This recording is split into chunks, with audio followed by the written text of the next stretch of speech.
Hebreos capítulo 10, versos 38 y 39. Mas el justo vivirá por fe, y si retrocediere, no agradará a mi alma. Pero nosotros no somos de los que retroceden para perdición, sino de los que tienen fe para preservación del alma.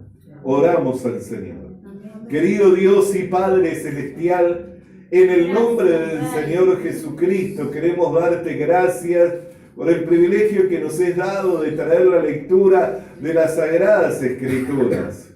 Y el ruego en la oración es que en la exposición de la misma sean abiertos los entendimientos para que, Señor, aquello que tú quieres comunicarnos, revelándonoslo por medio de tu Santo Espíritu, Señor, llegue a nosotros para hacer la obra para lo cual tú, Señor, lo envías, Señor, produciendo en nosotros aquello que está en el propósito, Señor, eterno, que fue prefijado por medio del Señor Jesucristo. Creyendo que tú lo haces, te damos gracias, Señor, y sea tu palabra clara, sencilla, comprensible a los oídos de todos. Te lo pedimos en el nombre de Jesús. Amén. Y tomen asiento los hermanos.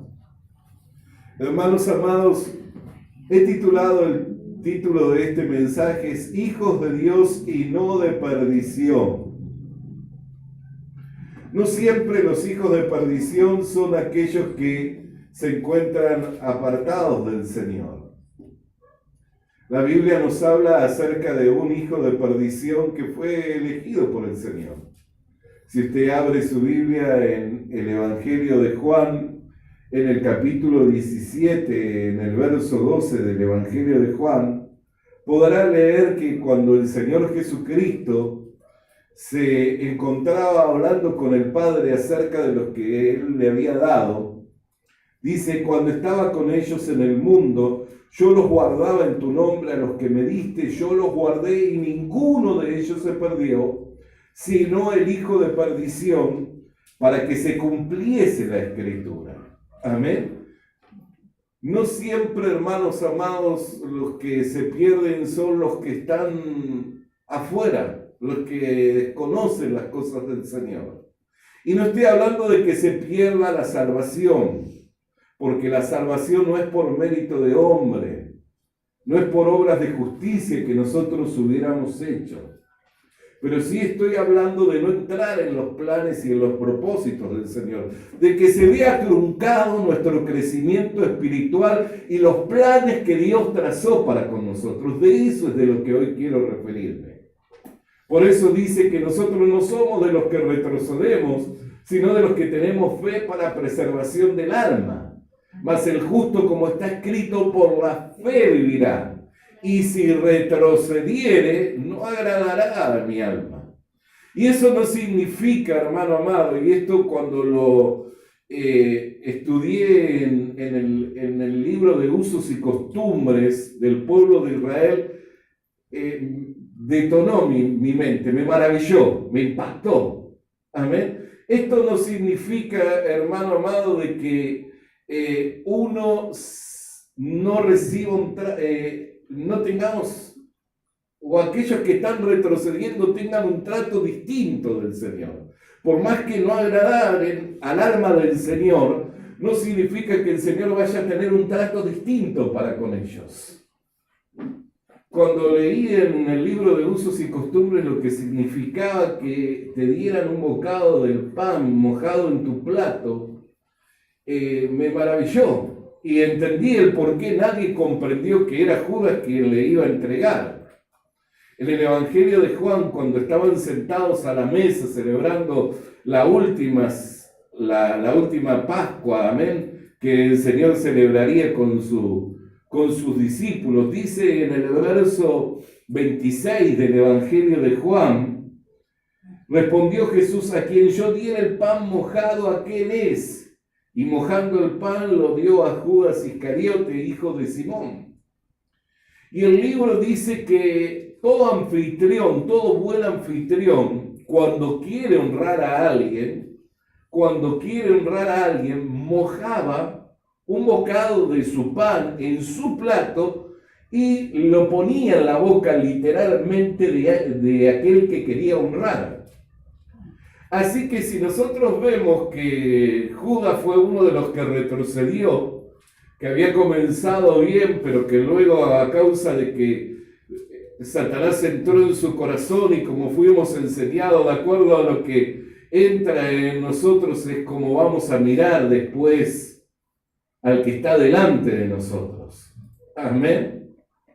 Es muy común que cuando usted mira a una persona no tenga ningún pensamiento sobre esa persona. Pero si viene un tercero y le dice, ¿sabías que tal persona tiene esta o este defecto? Entonces usted ya le va a entrar a mirar de una forma distinta. Aunque no lo haya corroborado.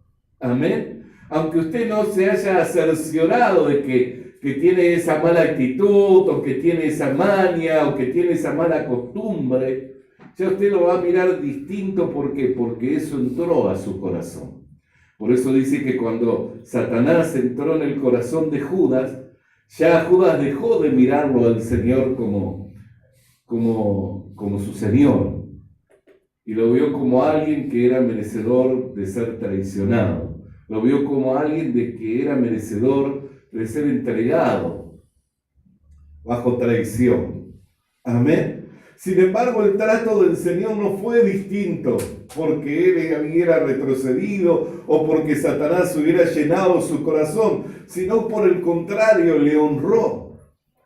Por eso cuando Jesús dijo, el que moja conmigo el pan, ese es el que me va a entregar, nadie podía entender por qué, porque la costumbre era de que si vos le dabas del pan a una persona mojándolo en tu plato es porque le querías honrar. Y en el razonamiento del hombre, en el pensamiento del hombre, no puede estar albergado el que uno voluntariamente quiera honrar a otro que sabe que lo va a traicionar. En el pensamiento del hombre no está el pensar, voy a honrar a este que mañana me va a entregar.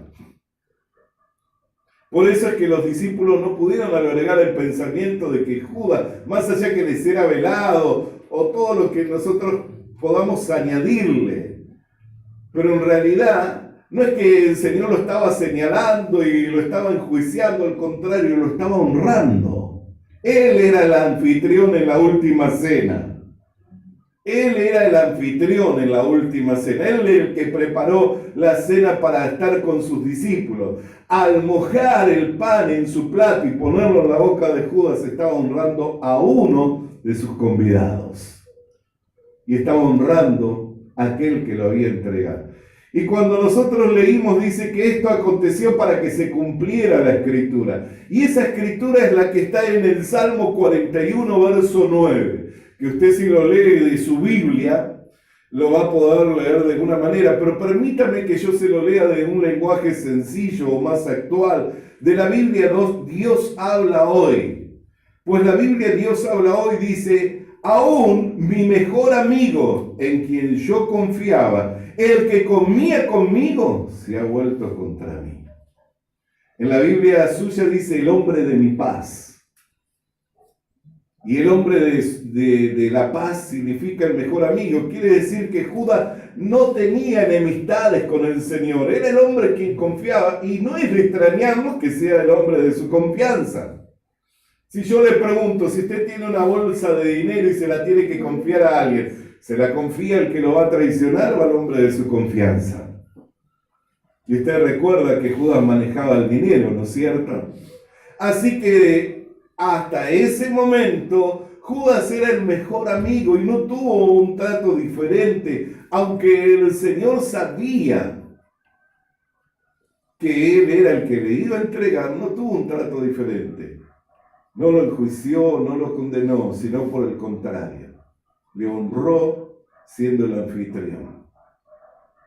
Dejándonos ejemplos, ¿no es cierto? ¿Cuántas cosas sucedieron en esa última cena? Cuando se ciñó con esa toalla y tomó esa palangana para lavar los pies.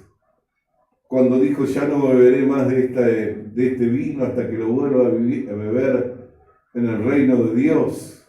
Y hoy estamos nosotros bebiendo de ese vino que es la sangre del nuevo pacto al celebrar la Santa Cena. Porque estamos reunidos con Cristo. Alabado y bendecido sea el nombre del Señor. Amén. Y si Él se regocijó en beberlo con sus discípulos, ¿cuál cree que es el regocijo del Señor hoy en que nosotros estemos sentados a su mesa a comer de su carne y a beber de su sangre? ¿Cuál cree que es el regocijo?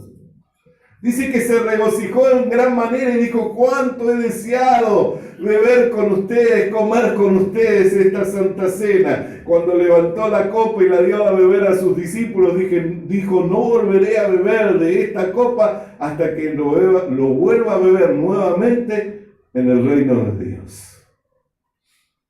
Y hoy nosotros estamos bebiendo de esa copa espiritual que es Cristo, y de esa copa que es por la fe su sangre derramada en la cruz del Calvario, por la cual nos somos hechos participantes de su naturaleza divina.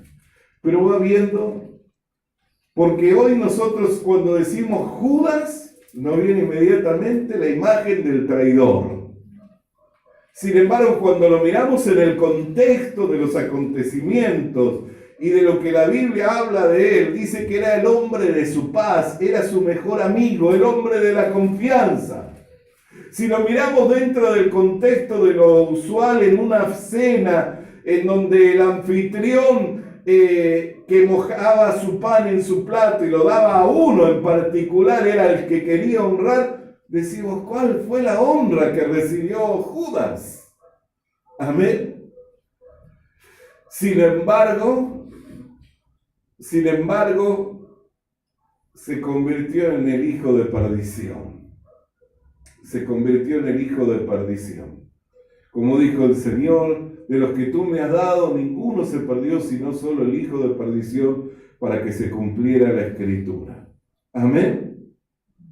Los enemigos de la cruz no siempre son los que están afuera. No siempre son los incrédulos, no siempre son los que no tienen ninguna relación con el Evangelio. Por eso es que sobre toda cosa guardada tenemos que guardar nuestro corazón y tenemos que examinarnos a nosotros mismos.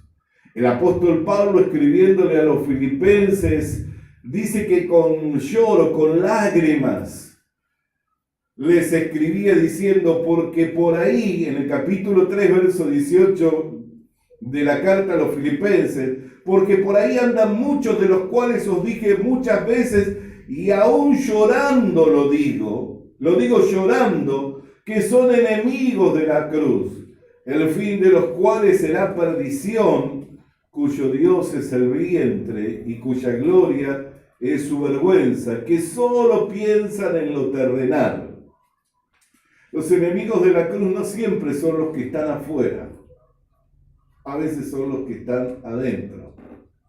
Y que estén adentro no significa que sean de nosotros, pues ya el apóstol Juan escribe en su primera carta, allí en el capítulo 2 de su primera carta, amén, en el verso 19, que estaban con nosotros, pero salieron de entre nosotros, porque no eran de nosotros. ¿Y salieron para qué? Para que se manifestaran que no eran de nosotros. Amén. Ya el apóstol Juan escribía en su primer carta, en el capítulo 2, verso 19, que no siempre los que están con nosotros están por la obra, están por amor al Señor y están por la obra. Y estas son cosas que nosotros tenemos que meditar, no para juzgarnos, para ver quién es enemigo y quién es amigo de Dios. No para juzgarnos a ver quién está cooperando con la obra del Señor y quién está pateando en contra de la obra del Señor, sino para examinarnos a nosotros mismos, porque la Biblia dice que el que está firme debe de ver de no caer. Y que no seamos contaminados dejando que crezca alguna raíz de amargura por la cual todos son contaminados. Hay cosas que si nosotros le damos lugar, como le podemos dar lugar al diablo, dice, no deis lugar al diablo ni se ponga el sol sobre vuestro enojo. Hay cosas que si nosotros las albergamos en nuestro pensamiento o en nuestro corazón y no batallamos contra ellas, nos pueden llevar a deslizarnos. Y aún teniendo un buen trato el Señor para con nosotros, no cortando su mano, no quitando su mano de bendición, no dejándonos de honrar con su palabra, no dejándonos de honrar con su bendición, podemos terminar deslizándonos y perdiendo las bendiciones del Señor. Así sabe cuántos están fuera del cuerpo de Cristo, que no tienen comunión con ninguna congregación. Saben aún congregaciones enteras que están cortadas del cuerpo de Cristo porque no quieren tener comunión con ninguna otra congregación cristiana. Y esto tengo que llevar a pensar acerca de mí mismo. Cuando yo dejo de estar con los demás y de perseverar en la comunión con los demás, ¿no será que estoy manifestando que no soy del mismo sentir que los demás? Pero cuando yo insisto en permanecer y en perseverar en la comunión con mis hermanos, ¿no será que también estoy manifestando algo? Porque los hijos de Dios y los hijos del diablo se manifiestan, ¿sabía usted?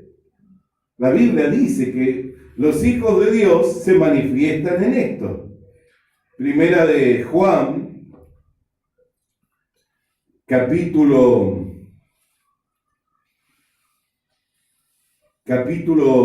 3, verso 10. En esto se manifiestan los hijos de Dios y los hijos del diablo. Todo aquel que no hace justicia y que no ama a su hermano, no es de Dios. Entonces la pregunta es, cuando yo tomo distancia de mis hermanos, cuando yo tomo distancia, yo no le digo que le digamos bienvenido a todos, ni todo lo que dicen ser de Dios verdaderamente lo son, ni todos los que dicen enseñar la verdad de Dios ciertamente la están enseñando. Porque si alguno viene con otra doctrina que no sea la que se conforma a las Sagradas Escrituras, la Biblia misma nos enseña a no ser participantes, diciéndole bienvenidos. Amén. Pero una cosa es que yo tome distancia del que está enseñando el error y que está desviando los oídos de la verdad de Cristo, apartando de la verdad de Cristo a mis hermanos, y otra cosa es que tome distancia de mis hermanos, que son hermanos sinceros, que aunque puedan tener problemas de carácter, de conducta, eso no me justifica para tomar distancia, porque las diferencias y los desacuerdos se arreglan. Amén. Amén. Los problemas que podamos tener se solucionan. Lo que muchas veces no se soluciona es cuando alguien se desvía en la fe y comienza a creer y enseñar otra cosa. Y eso ya también es una evidencia de que Dios lo ha entregado a una mente reprobada para hacer y decir toda clase de cosas que no convienen, por cuanto que no le glorificaron a Dios. Si yo no le glorifico a Dios diciendo que lo que Dios dice es su verdad, amén, y añado algo a su palabra, eso no va, me hace incurrir en un error y en un pecado en donde puedo terminar siendo entregado en mi mente y en mi corazón para hacer toda clase de cosas que no convienen y que no traen ningún provecho. Amén. Si yo me pusiera a enseñar cosas que no se conforman a la sana doctrina, amén, seguramente que eso va a traer un juicio y una consecuencia. Alabado y bendecido sea el nombre del Señor. Pero en esto se manifiestan los hijos de Dios. ¿En qué? En que hacen justicia y aman a sus hermanos. Así que cuando nosotros perseveramos, el amor todo lo sufre, todo lo soporta. No habla de un amor como el amor del mundo. Si tú me das, yo te doy. Habla del amor de Dios. Ese amor que todo lo sufre, que todo lo soporta, que no hace nada indebido, que no busca lo suyo propio, que no se irrita y no guarda rencor. Es una descripción del amor de Dios. Y cuando nos habla de amarnos unos a otros, nos habla de amarnos en la base de ese amor. Ahora, no sucederá nada por cual no le irrite yo a usted o no me irrite usted a mí. No, algo puede llegar a suceder. Pero si yo le guardo rencor, si dejo que el sol se ponga sobre mi enojo, entonces tal vez le esté dando lugar al diablo. Y si le doy lugar al diablo, amén, aunque haya empezado muy bien, no significa que no me termine deslizando. Y habiendo sido un hijo de Dios, teniendo plena comunión con el Señor, siendo el hombre de su confianza y el que recibe la honra del Señor, y el que recibe la honra del Señor, no significa que no termine siendo de perdición. ¿De perdición qué quiere decir? Que se echó a perder, que ya no es útil. ¿No? Usted puede comprar una verdura muy fresca, muy linda, verde, amén, pero si corre el tiempo y no todo hace provecho de esa verdura se echa a perder.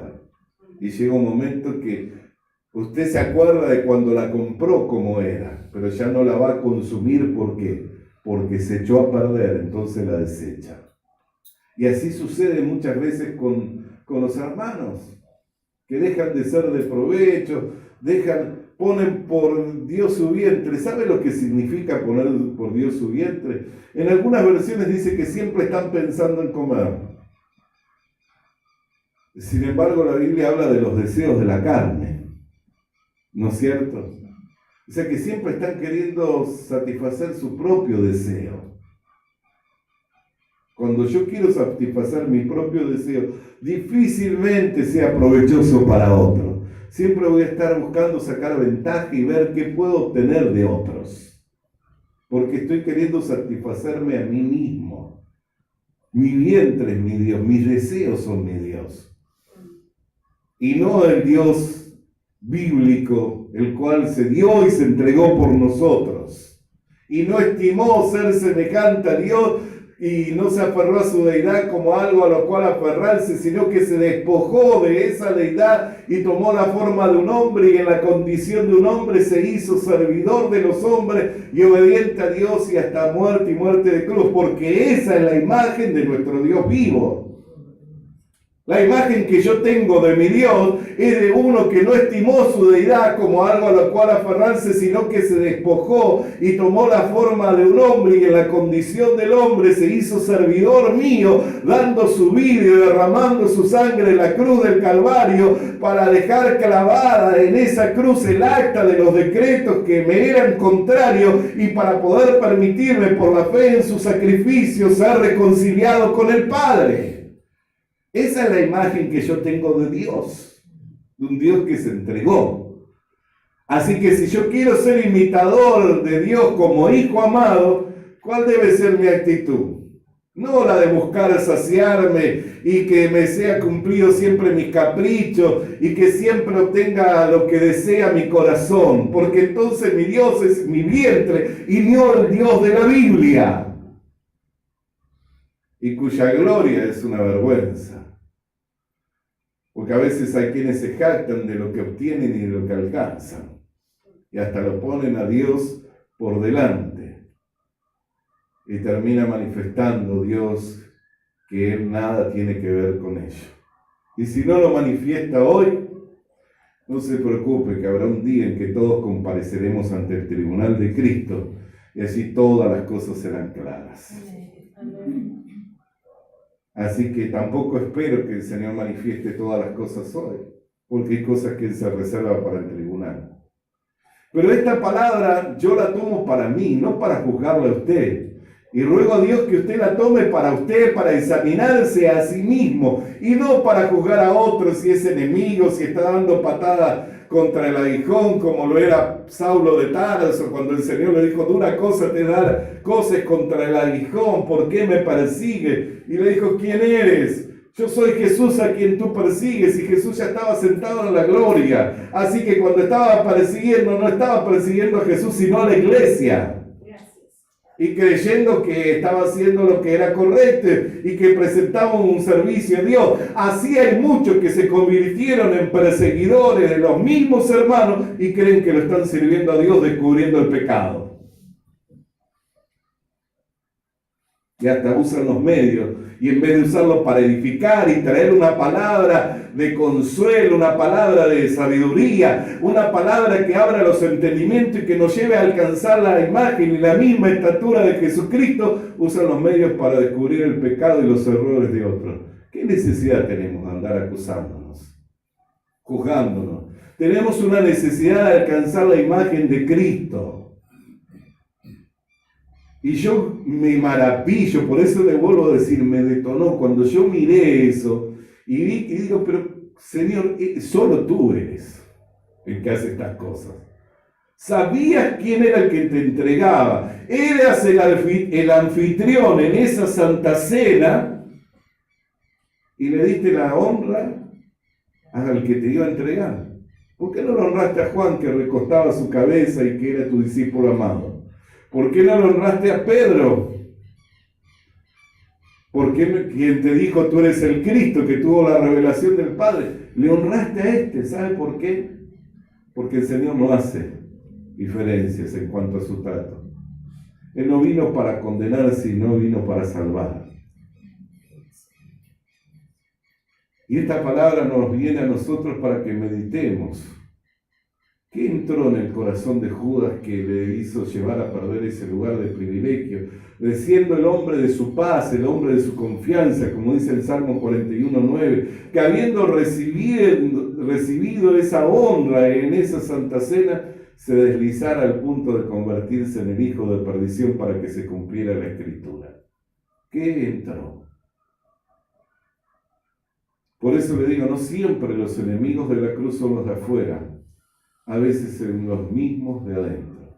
El apóstol Pablo le exhortó a Timoteo cuando lo discipulaba, a Timoteo en su primer carta, en el capítulo 1, verso 20, y es reiterativo en cuanto a este varón, pero le invito a que abra primero en el capítulo 1 de primer carta a Timoteo, verso 20, dice: de los cuales son Himeneo y Alejandro, a quienes entregué a Satanás para que aprendan a no blasfemar.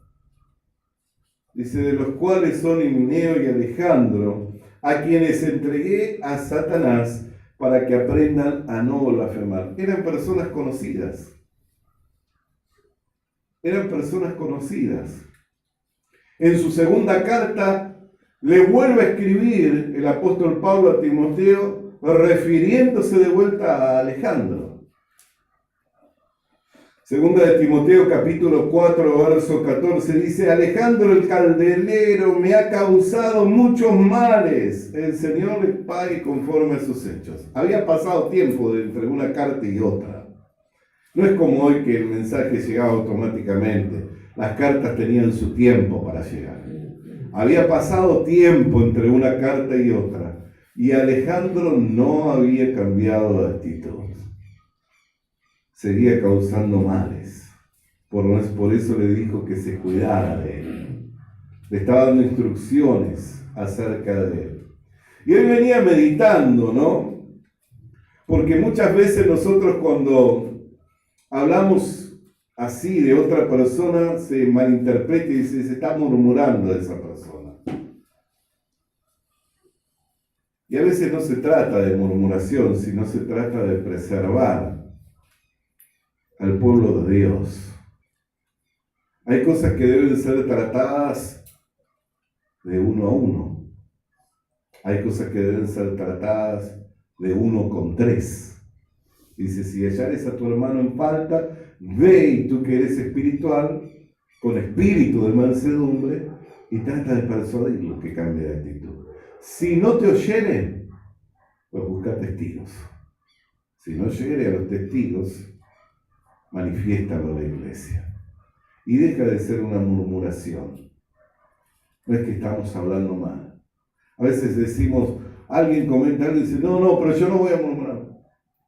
Una cosa es la intención de hacerle mal a otro y otra cosa es la intención de preservar al cuerpo de Cristo. ¿Qué hay de que si usted me advierte a mí de alguien o de algo, será una murmuración? La intención, ¿quién sabe la intención que hay detrás de eso?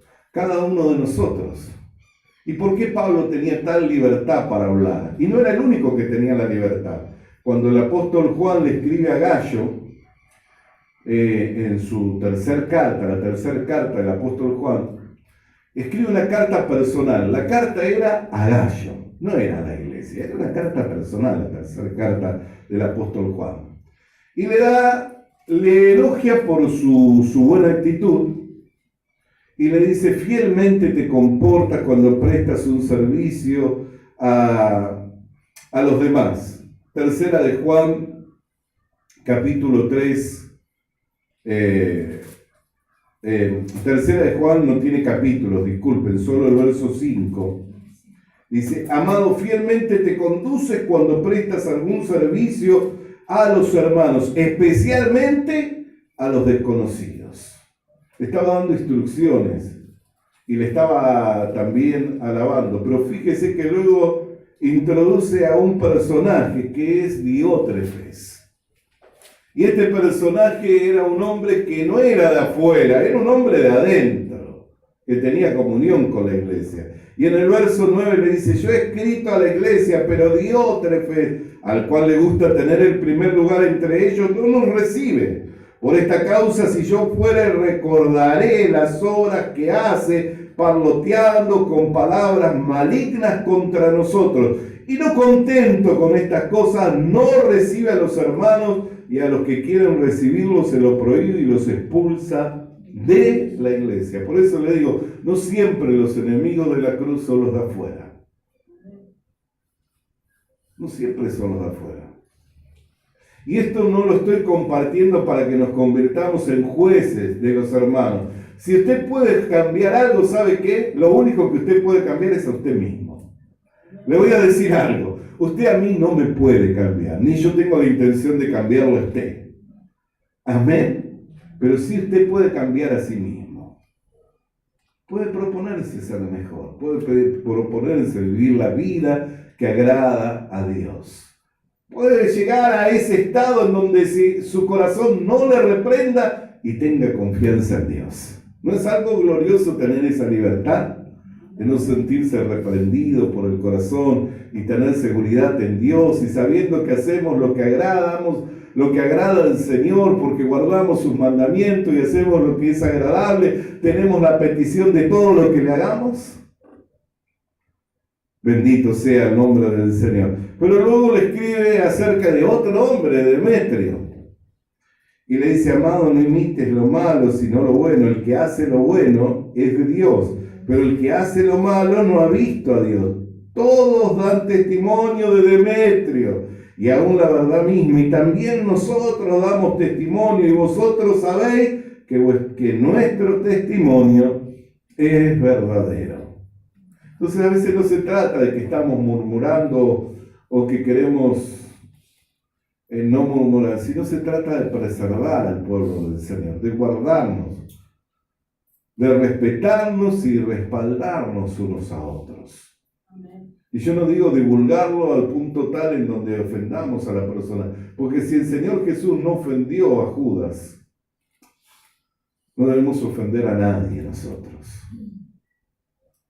Pero luego veo una madurez en el apóstol Pablo, que en sus cartas personales, porque la carta a Timoteo era personal, la carta a Gallo era personal, en sus cartas personales podían tener esta libertad de hablar y no pensando en que estaban murmurando o hablando de otros. Cuando yo comencé mi discipulado, tenía un discipulador que cada vez que vos le venías a decir algo, él te decía el nombre y apellido.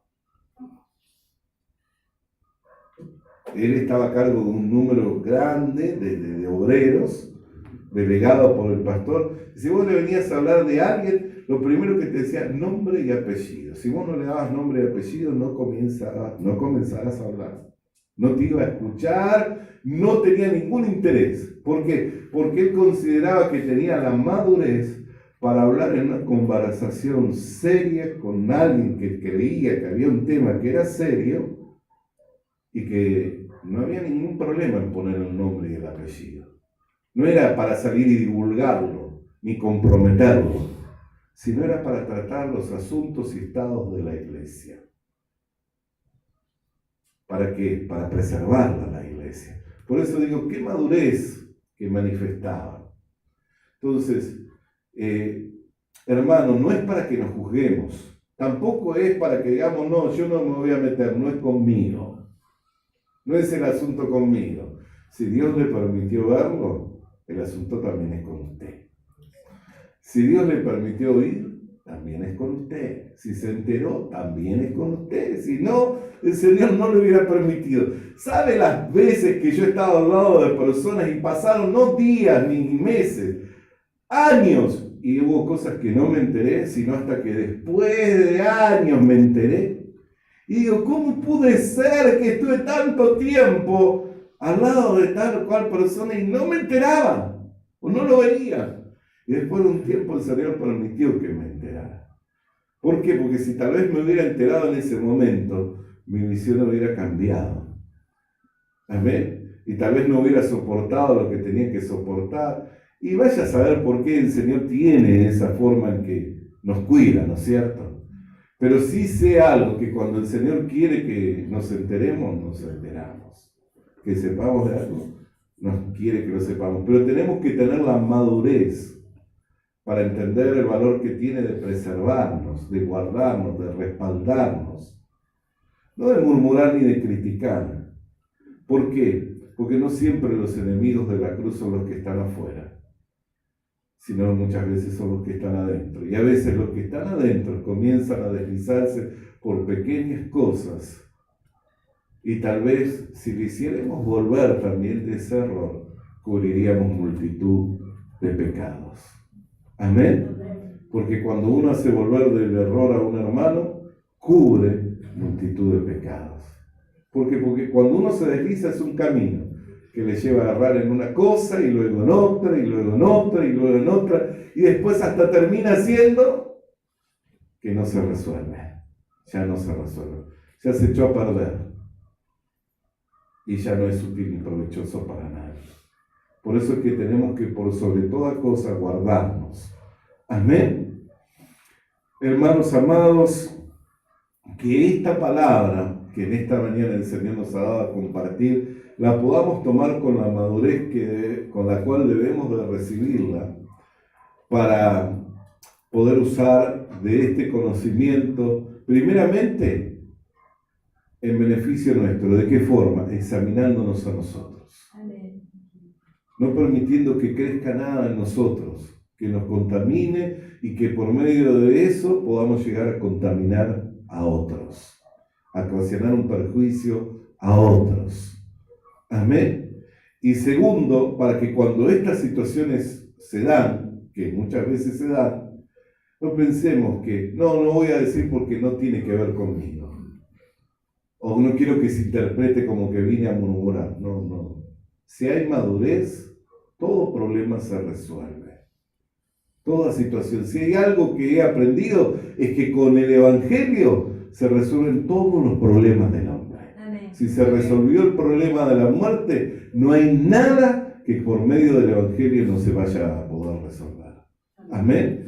Lo único que tenemos que hacer es hacer bien uso de la palabra de Dios y de las armas de la milicia, las cuales nos fueron dadas, que son poderosas en Dios para destrucción de fortalezas que con altivez se levantan contra el conocimiento de Dios, y llevar cautivo todo pensamiento a la obediencia a Cristo. Alabado y bendecido sea el nombre del Señor. Oremos. Padre querido, en el nombre del Señor Jesucristo, queremos darte gracias en esta mañana porque nos has enviado tu palabra para reflexionar, Señor, entre la importancia y la necesidad que hay de guardar nuestro corazón y no permitir que ninguna raíz de amargura crezca, por medio de la cual muchos sean contaminados. y también de la importancia que hay, Señor, en que, Señor, no solamente nos guardemos, sino preservemos también a la iglesia, resguardemos a la iglesia, respaldemos a la iglesia, a los que son tuyos, Señor, entendiendo que no todos, Señor, son tuyos y que muchas veces se manifiesta, Señor, cuando se van ocasionando problemas, disensiones, pleitos y enemistades. Señor, queremos en esta hora agradecerte por tu palabra y que nos ayude para que con la debida madurez podamos administrar esta gracia que nos fue dada en provecho y en beneficio de tu obra. En el nombre de Jesús, amén y amén. Te invito